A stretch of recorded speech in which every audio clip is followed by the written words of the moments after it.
അഞ്ചാമത്തെ ക്വസ്റ്റ്യൻ നോക്കാം.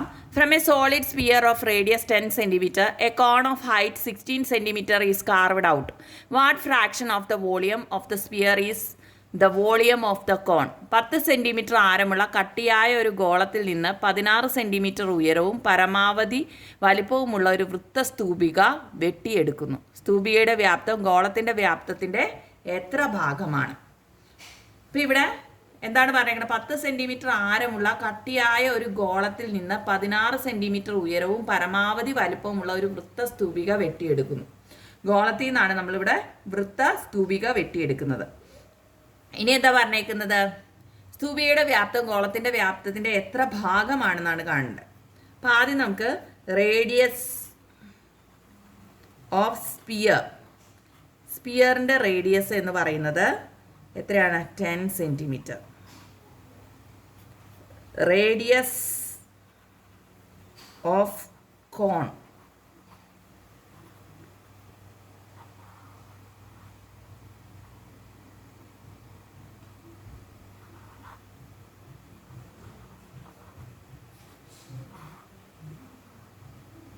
വെട്ടിയെടുക്കുകയാണ്. സ്പിയറിൽ നിന്ന് ഒരു കോൺ വെട്ടിയെടുക്കുകയാണ്.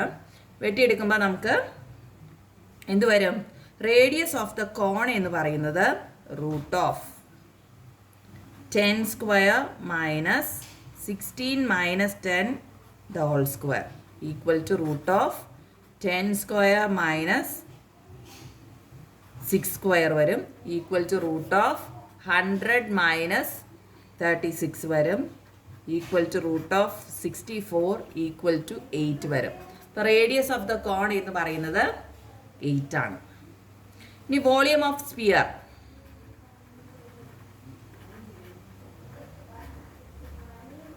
വോളിയം ഓഫ് ദ സ്പിയർ എങ്ങനെ കാണുക? നമുക്ക് 4/3 പൈ ഇൻറ്റു ആർ ക്യൂബ്. ഇവിടെ ഹൈറ്റ് ഓഫ് ദ കോൺ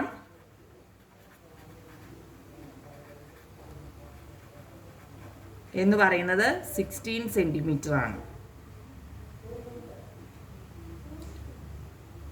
ഇനി നമ്മൾ വോളിയം ഓഫ് കോൺ കാണും. എങ്ങനെയാണ്? 1/3 pi R square H that is equal to 1/3 pi into 8 square into 16. 8 square into 16 വരും. ഇനി നമ്മൾ ഡിവൈഡ് ചെയ്യണം. Volume of cone divided by volume of sphere. ഇവിടെ വോളിയം ഓഫ് ദ കോൺ എത്രയാണ്? 1/3 pi into 8 square into 16 divided by 4/3 pi into 10 cube. ഇത് ചെയ്യുമ്പോൾ നമുക്ക് 32/125 വരും. ഇതാണ് എത്ര പാർട്ടാണുള്ളത്. നമ്മളോട് ചോദിച്ചേക്കുന്ന എന്താണ്?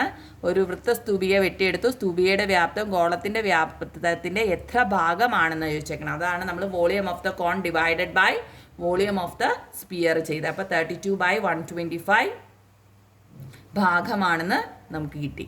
ഇതിനകത്ത് പൈയും ക്യാൻസലായി പോവും, 3യും ക്യാൻസലായി പോവും. ഒരേ പൊസിഷനിൽ വന്നത് ക്യാൻസലായി പോവും. പിന്നെ 4 16ഉമായിട്ട് 4 ടൈംസ് എടുക്കാം. ഇനി ഇത് ഇൻറ്റു ചെയ്യുമ്പോൾ നമുക്ക് കിട്ടുക 32/125 ആണ്. ഓക്കെ, ഇനി നമുക്ക് നെക്സ്റ്റ് ക്വസ്റ്റ്യൻ നോക്കാം. ആറാമത്തെ ക്വസ്റ്റ്യൻ ഇതാണ്. The picture shows the dimensions of A petrol tank. How many litres of petrol can it hold? ഒരു പെട്രോൾ ടാങ്കിൻ്റെ ചിത്രമാണ് ചുവടെ കൊടുത്തിരിക്കുന്നത്. ഇതിൽ എത്ര ലിറ്റർ പെട്രോൾ കൊള്ളും? ഇവിടെ ടാങ്കിൻ്റെ മൊത്തം ഡിസ്റ്റൻസ് എന്ന് പറയുന്നത് 6 ആണ്. ഇത് ഡയമീറ്റർ, അതായത് ഈ ഹെമിസ്ഫിയറും സിലിണ്ടറും ചേർന്നതാണ് ഈ ടാങ്ക്. 2 ഹെമിസ്ഫിയേഴ്സും ഒരു സിലിണ്ടറും ചേർന്നതാണ്. ഈ ഡിസ്റ്റൻസ് എന്ന് പറയുന്നത് 2 മീറ്റർ ആണെങ്കിൽ ഇതിൻ്റെ റേഡിയസ് എന്ന് പറയുന്നത് 1 മീറ്റർ ആയിരിക്കും. ഇതും 1 മീറ്റർ ആയിരിക്കും, ഇതും 1 മീറ്റർ ആയിരിക്കും. അപ്പോൾ ഈ ഹെമിസ്ഫിയറിൻ്റെ ഹൈറ്റ് എന്ന് പറയുന്നത് 1 മീറ്റർ ആയിരിക്കും. അപ്പോൾ ഇതിൻ്റെ റേഡിയസ് 1 മീറ്റർ ആണ്. ഈ ഡിസ്റ്റൻസ് അപ്പോൾ ഇവിടെയും 1 മീറ്റർ കുറയും, ഇവിടെയും 1 മീറ്റർ കുറയും. അപ്പോൾ ഈ സിലിണ്ടറിൻ്റെ ലെങ്ത് എന്ന് പറയുന്നത് 4 സെൻറ്റിമീറ്റർ വരും. കാരണം എന്താ, ഈ ഡിസ്റ്റൻസ് ഇങ്ങോട്ടേക്ക് 1 സെൻറ്റിമീറ്റർ ഉള്ളതുകൊണ്ട് ഈ 6 സെൻറ്റിമീറ്ററിൽ നിന്ന് 2 സൈഡിട്ടും 1 സെൻറ്റിമീറ്റർ കുറയുമ്പോൾ ബാക്കി വന്നത് 4 സെൻറ്റിമീറ്റർ ആണ് സിലിണ്ടറിൻ്റെ ലെങ്ത് എന്ന് പറയുന്നത്. ഇനി ഇതിൻ്റെ വോളിയമാണ് നമുക്ക് കാണേണ്ടത്. നമുക്ക് കണ്ടു നോക്കാം. Length of the circular cylinder, length of cylinder, length of the cylinder നമുക്ക് എത്ര കിട്ടി ഇപ്പോൾ? 4 സെൻറ്റിമീറ്റർ. മൊത്തം ലെങ്ത് 6 ആണ്. ഹെമിസ്ഫിയറിൻ്റെ ഈ ഹൈറ്റും ഇവിടുത്തെ ഹെമിസ്ഫിയറിൻ്റെ ഹൈറ്റ് 1 സെൻറ്റിമീറ്റർ കുറയുമ്പോൾ നമുക്ക് 4 സെൻറ്റിമീറ്റർ എന്ന് കിട്ടി. ഇനി ഹൈറ്റ്, ഇപ്പോൾ ഹൈറ്റ് എന്ന് പറയുന്നത്, സിലിണ്ടറിൻ്റെ ഹൈറ്റ് എന്ന് പറയുന്നത് 4 മീറ്റർ ആണ്. ഈ ലെങ്ത് ഓഫ് ദ സിലിണ്ടർ ആണ് ഇവിടെ ഹൈറ്റ് ആയിട്ട് വരുന്നത്. ഇനി radius, radius equal to 1 metre ആണ്. ഇപ്പോൾ വോളിയം കാണാമല്ലോ. Volume equal to pi R square H ആണ് volume. Pi into 1 square into 4, that is equal to 4 pi ആണ് ഈ സിലിണ്ടറിൻ്റെ വോളിയം എന്ന് പറയുന്നത്. ഇവിടെ എത്ര പെട്രോൾ, അപ്പോൾ ലിറ്ററിലേക്ക് കൺവേർട്ട് ചെയ്യാനുള്ളത് കൊണ്ട് നമുക്ക് 4 ഇൻറ്റു 3.14 ചെയ്യാം. ഇത് ചെയ്യുമ്പോൾ നമുക്ക് 12.56 സെൻറ്റിമീറ്റർ അല്ല, മീറ്റർ ക്യൂബ് കിട്ടും. ഇത്രയും മീറ്റർ ക്യൂബാണ്. 12.56 മീറ്റർ ക്യൂബാണ്. ഇത് മീറ്റർ ആണ് കേട്ടോ. മീറ്റർ ക്യൂബ് കിട്ടും. ഇനി നമുക്ക് ആ ഹെമിസ്ഫിയറിൻ്റെ കാണണം. വോളിയം ഓഫ് 2 ഹെമിസ്ഫിയർ,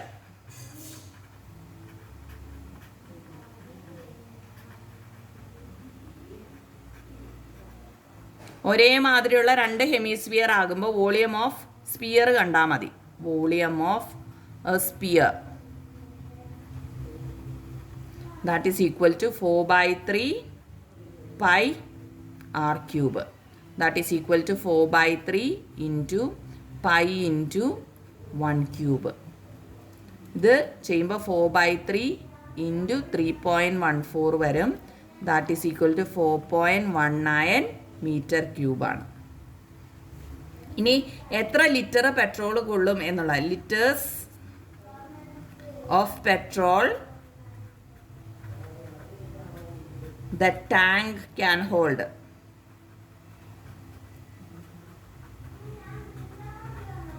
ഇത് രണ്ടും കൂടെ പ്ലസ് ചെയ്യണം. 12.56 plus 4.19 equal to 16.75 metre cube വരും. ഇനി ഇത് ലിറ്ററിലേക്ക് കൺവേർട്ട് ചെയ്യുമ്പോൾ നമുക്ക് കിട്ടുക 16,750 ലിറ്ററാണ്. 16,750 വരും.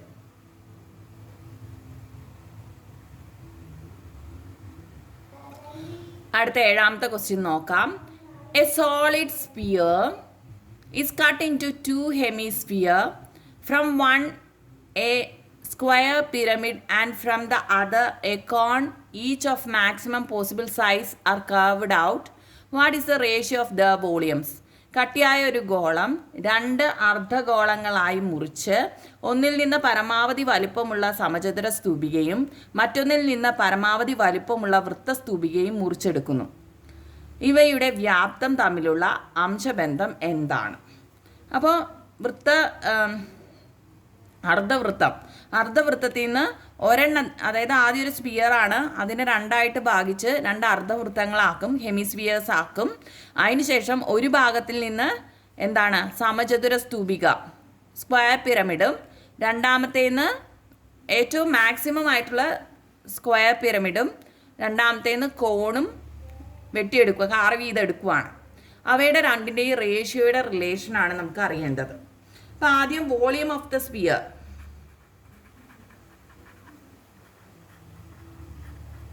വോളിയം കാണാനുള്ള ഫോർമുല എന്ന് പറയുന്നത് 4/3 പൈ ആർ ക്യൂബാണ്.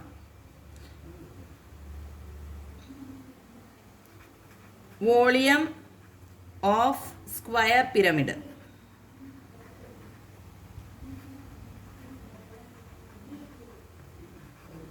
cut from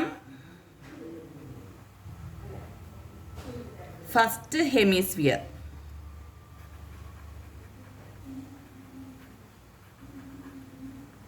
അതെങ്ങനെയാണ് വരാമെന്ന് വെച്ചാൽ അതിൻ്റെ അടിഭാഗം ഇങ്ങനെ വരാം. അടിയിലൊരു സർക്കിള്, മുകളിലേക്ക് അതിൻ്റെ അടിയിൽ വെട്ടിയെടുക്കുമ്പോൾ നിങ്ങൾക്ക്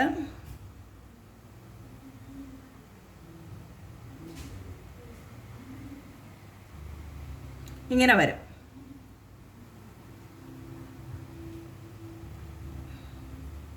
ഇത് എന്ന് പറയുന്നത് ആ ഗോളത്തിൻ്റെ അടിഭാഗത്തെ റേഡിയസ് ആണ് വരിക. റേഡിയസ് ഇതും റേഡിയസ് ആണ്. ഇത് രണ്ടും റേഡിയസ് ആണെങ്കിൽ നമുക്ക് ഇത് കിട്ടുക, ഈ സൈഡ് കിട്ടുക. അതായത് ഈ സ്ക്വയർ പിരമിഡിൻ്റെ വൺ സൈഡ് എന്ന് പറയുന്നത് √2r ആണ്. √2r. ഇത് ആറും ഇത് ആറും ആയിക്കഴിഞ്ഞാൽ എങ്ങനെ √2r വന്നത്? ഇത് എന്ന് പറയുന്നത് ഇത് 90 ഡിഗ്രി ആയിരിക്കും. ഇത് എന്ന് പറയുന്നത് ഹൈപ്പോട്ന്യൂസ് ആണ്. അപ്പോൾ √r² + r² വരും. That is equal to √2r² വരും. ഇതിനെ √2r എന്ന് എഴുതാം. r² സ്ക്വയർ എടുക്കുമ്പോൾ r എന്ന് എഴുതാം. ഇങ്ങനെയാണ് നമുക്ക് ഇതിൻ്റെ വൺ സൈഡ് √2r എന്ന് കിട്ടുന്നത്. ഇനി നമുക്ക് ഇതിൻ്റെ വോളിയം കണ്ടുപിടിക്കാമല്ലോ. ഇതിൻ്റെ ഫോർമുല ഹെമിസ്ഫിയറിൽ നിന്ന് വെട്ടിയെടുക്കുന്ന സ്ക്വയർ പിരമിഡിൻ്റെ വോളിയം, അതായത് സ്ക്വയർ പിരമിഡിൻ്റെ വോളിയം കാണാനുള്ള ഫോർമുല എന്ന് പറയുന്നത് 1/3a² ആണ്. That is equal to 1/3. a ഇവിടെ നമുക്ക് കിട്ടിയേക്കണേ a ഈക്വൽ ടു √2r ആണ്. അപ്പോൾ √2r സ്ക്വയർ ഇൻറ്റു ഹൈറ്റ് എത്രയാണ്? ഹൈറ്റ് ഇവിടെ വരുന്ന ഹൈറ്റ് എന്ന് ഹെമിസ്ഫിയർ ആയതുകൊണ്ട് ഹൈറ്റ് മാക്സിമം റേഡിയസ് ആണ് വരുള്ളൂ. അപ്പോൾ ഹൈറ്റ് എന്ന് പറയുന്നത് 6 തന്നെ വരും. അപ്പോൾ ഇതെന്ത് കിട്ടും നമുക്ക്? 1/3. √2ൻ്റെ സ്ക്വയർ എടുത്താൽ 2 വരും. അപ്പോൾ 2/3 r³ 2/3 r³ എന്നാണ് നമുക്ക് കിട്ടുക. 2/3 r³. ഇനി അടുത്തത് സെക്കൻഡ് ഹെമിസ്ഫിയറിൽ നിന്ന് കോണാണ് കിട്ടുക. അപ്പോൾ volume of cone from second hemisphere.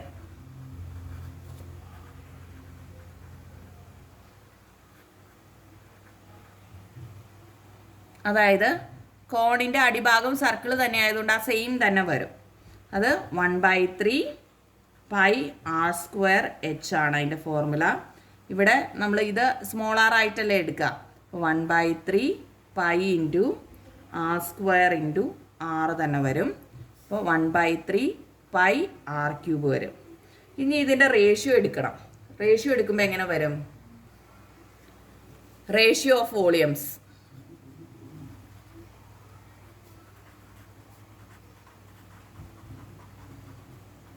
Equal to ആദ്യത്തെ വോളിയം നമുക്ക് കിട്ടിയത് 2/3 r³ ആണ്. ഈസ് ടു രണ്ടാമത്തേൻ്റെ വോളിയം കിട്ടിയത് 1/3 r³ ആണ്. അപ്പോൾ ആദ്യത്തേൻ്റെ 2/3 r³ രണ്ടാമത്തേൻ്റെ 1/3 r³ ആണ്. 1/3 π × r³ ആട്ടോ. 1/3 π × r³ രണ്ടാമത്തേൻ്റെ. ഇനി നമുക്ക് ഒരേ മാതിരത്തുള്ള ക്യാൻസൽ ചെയ്യാം. r³ ക്യാൻസലായി പോവും. നമുക്ക് വേറെ എന്ത് വരും? 2/3 = 1/3 π വരും. 1 × π ചെയ്യുമ്പോൾ π ആണ്. അപ്പോൾ 2/3 π/3 വരും. 3യും 3യും ക്യാൻസലാക്കി കളയാം. അപ്പോൾ എന്ത് കിട്ടും നമുക്ക്? റേഷ്യോ എന്ന് പറയുന്നത് 2:π ആണ്. എല്ലാവർക്കും മനസ്സിലായി എന്ന് വിചാരിക്കുന്നു. രണ്ടിൻ്റെ വോളിയംസ് ഇട്ട് കൊടുക്കുക. ഒരേ മാതിരി വന്നേക്കെ നമുക്ക് ക്യാൻസൽ ചെയ്ത് കളയാം. ലാസ്റ്റ് ആൻസർ 2:π എന്ന് കിട്ടും. ഓക്കെ.